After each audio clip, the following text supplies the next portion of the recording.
بسم الله الرحمن الرحيم. عَمَّ يَتَسَاءَلُونَ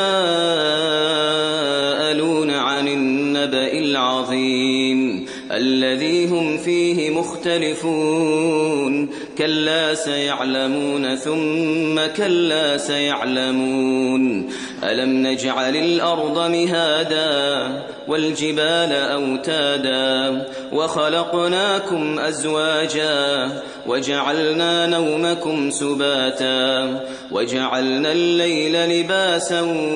وَجَعَلْنَا النَّهَارَ مَعَاشًا وَبَنَيْنَا فَوْقَكُمْ سَبْعًا شِدَادًا وَجَعَلْنَا سِرَاجًا وَهَّاجًا وَأَنزَلْنَا مِنَ الْمُعْصِرَاتِ مَاءً ثَجَّاجًا لِنُخْرِجَ بِهِ حَبًّا وَنَبَاتًا وَجَنَّاتٍ أَلْفَافًا إِنَّ يَوْمَ الْفَصْلِ كَانَ مِيقَاتًا يَوْمَ يُنفَخُ فِي الصُّورِ فَتَأْتُونَ أَفْوَاجًا وَفُتِحَتِ السَّمَاءُ فَكَانَتْ أَبْوَابًا وَسُيِّرَتِ الْجِبَالُ فَكَانَتْ سَرَابًا إِنَّ جَهَنَّمَ كَانَتْ مِرْصَادًا لِلطَّاغِينَ مَآبًا لَابِثِينَ فِيهَا أَحْقَابًا لَا يَذُوقُونَ فِيهَا بَرْدًا وَلَا شَرَابًا إِلَّا حَمِيمًا وَغَسَّاقًا جَزَاءً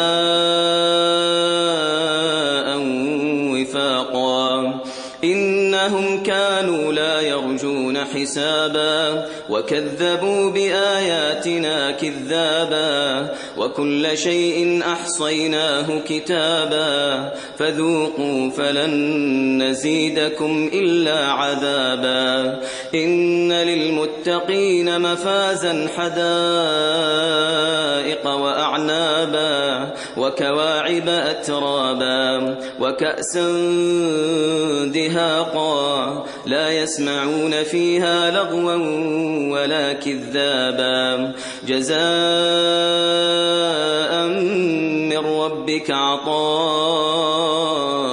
حِسَابًا رَبِّ السَّمَاوَاتِ وَالْأَرْضِ وَمَا بَيْنَهُمَا الرَّحْمَٰنُ لَا يَمْلِكُونَ مِنْهُ خِطَابًا يَوْمَ يَقُومُ الرُّوحُ وَالْمَلَائِكَةُ صَفًّا لا يتكلمون إلا من أذن له الرحمن وقال صوابا ذلك اليوم الحق فمن شاء اتخذ إلى ربه مآبا إنا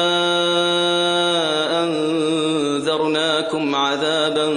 قريبا يوم ينظر المرء ما قدمت يداه ويقول الكافر يا ليتني كنت ترابا.